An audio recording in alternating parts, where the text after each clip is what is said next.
Good morning to everybody. It's been a little while, but I am alive. Just the last few months, a lot has changed in my life, my routine. But I'm getting back to this, okay? Lately, I've been very sick. I'm starting to finally feel a little better. So let's continue with our predictions. Unqualified. No one asked for them, but here's our predictions here at this channel. January 18, UFC 311, Los Angeles, California. Islam Makhachev defends his 155-pound belt against Arman Tsarukyan. As always, we're going to only concentrate on the main card from bottom to top.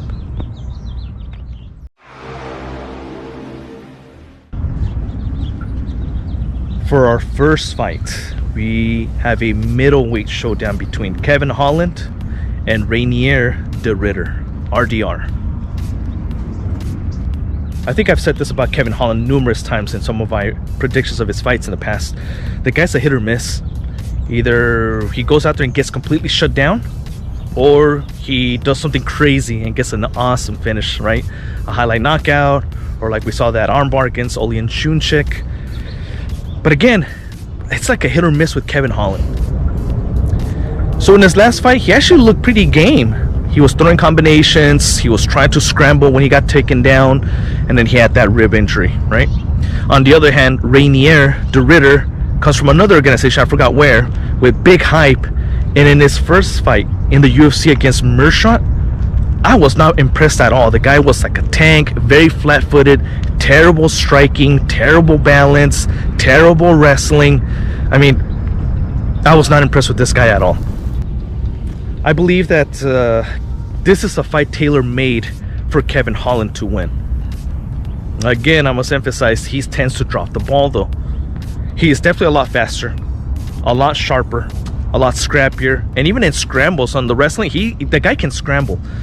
But man, I don't know, I got a feeling like this C-level fighter in RDR is going to be able to put his hands on him, take him down, and control him the whole fight. With that being said, I actually got RDR by decision. Second fight of the evening, we go to the lightweights, and we got Renato Moicano versus Beneil Dariush. Very interesting matchup. I've always been a Renato Moicano fan. My channel proves that I've always been impressed with him until he started getting knocked out, you know, against Jose Aldo, against Fasiv. It almost seemed like Renato was that fighter that was so good, but every time he was there at contendership, he gets blown out of the water, and he proved me wrong in his fight against Benoit and Denis. I still see a lot of holes in Renato Moicano's fight game, but what I'm impressed is his wrestling, because that's something I never really saw in him until his last few fights. If that guy takes you down, he's so good at controlling, but unlike a lot of these Russian Dagestani fighters, while he's controlling you, he's doing damage. And that's just so impressive for me to see, because it's so effective for him, and it's caused him to really skyrocket and get these awesome wins over decent competition. And speaking of decent competition, another guy that at one point kind of impressed me because I never thought much of him, but eventually had a winning streak and a decent one with great highlights, Beneil Dariush. Unfortunately for the guy though, look at his last few fights.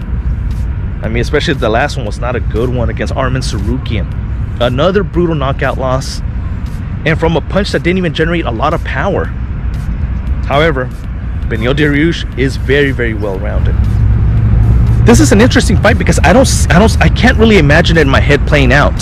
I feel like if it goes to the ground, Beneil's decent enough to be able to stay very defensive if he lands on guard, right? Again, Beneil Dariush is pretty decent everywhere.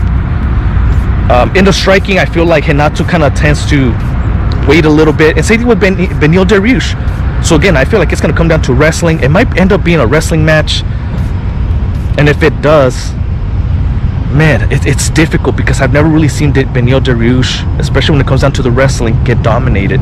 As a matter of fact, it might be the opposite here. If it ends up on the ground, I don't see how Moicano can deliver a lot of damage. Beneil's very good defensively. Again, I'm having a very difficult time trying to really figure out who's going to win, because the fact that Beneil Dariush has gotten blown out of the water his last couple of fights, I still remember his fights with like the likes of Tony Ferguson and times that he surprised us, right? I'm still gonna have to go with Renato, but I think that Beneil Dariush is gonna do a lot better than the Jalen Turners, the Drew Dobers, stuff of that nature. I think it's gonna go to decision. It might even be a very boring wrestling, controlling style, grueling wrestling style matchup. But I'm gonna go with Renato Moicano just because he tends to really go for damage. And in situations where he might be able to control, you know, a couple elbows, a couple punches from Renato, have you know, recently shown that guy can deliver damage with so little.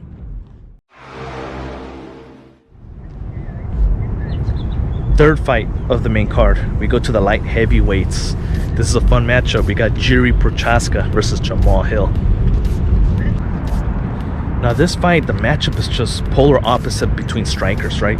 You got Jamahal, keeps to the basics.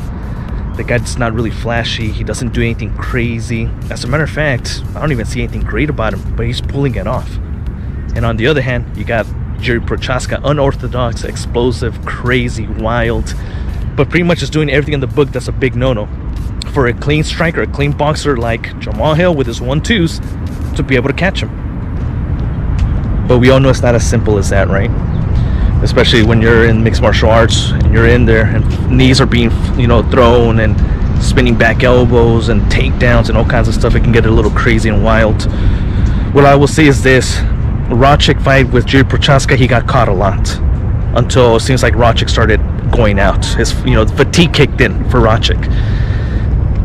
And then for Jamahal, I mean, it seemed like when he fought Poatan, he fought very shy, very gun shy. He was very careful. That was the first time I saw Jamahal fight being worried more about what his opponent's gonna do than what he's gonna bring to the table.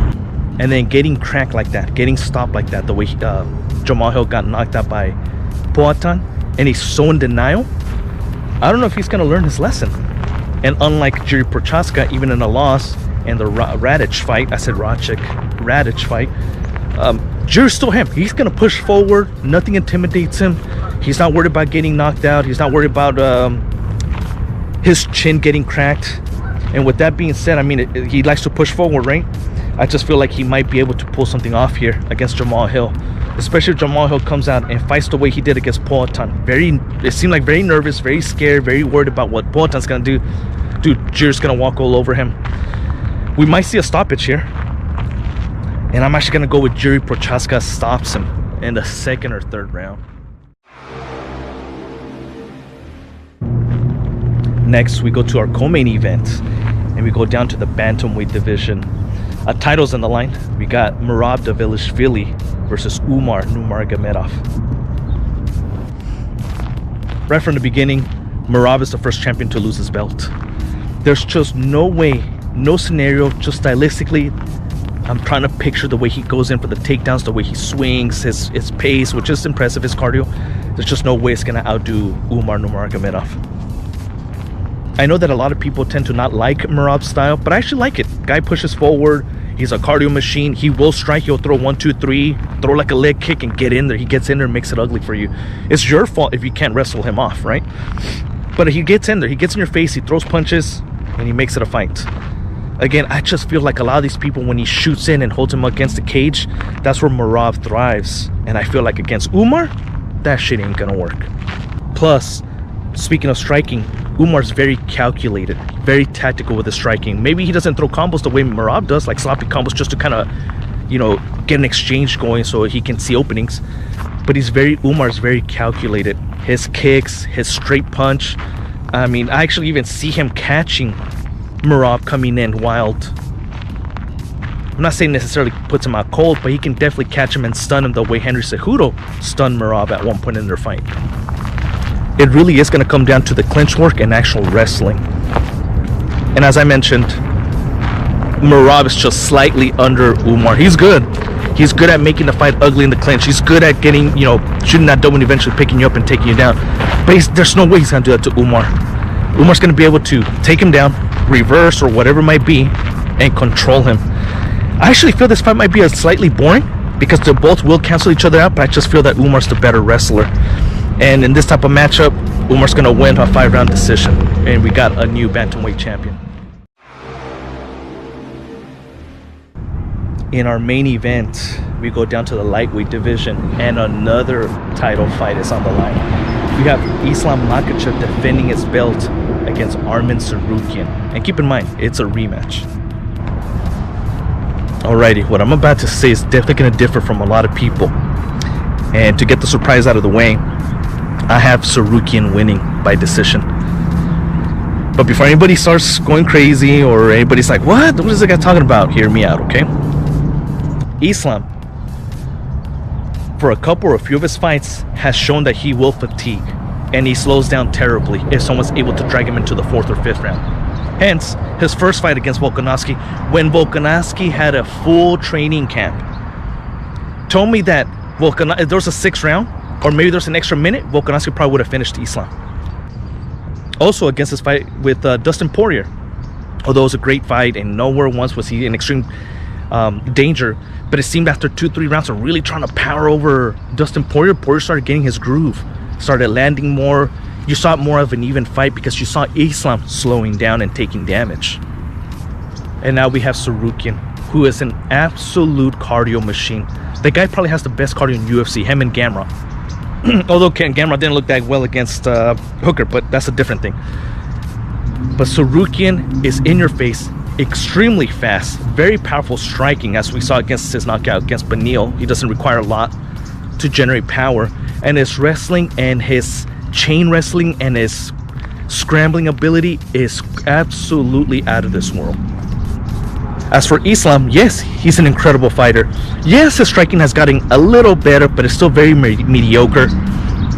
And his wrestling is still all about more positioning, right? He likes to overpower you.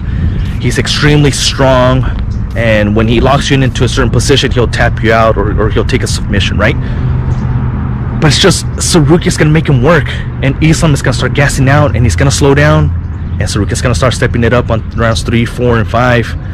Again, I see Tsarukyan winning, and there's a chance, just an incredible chance, I'm calling it right now, that Tsarukyan finishes Islam.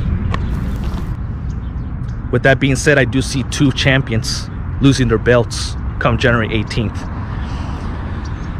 It will be interesting matchups. Like I said, they are fun, incredibly fun matchups and interesting matchups, but we'll see, right? But there you go. Coming from me, I see 2 new champions in the UFC.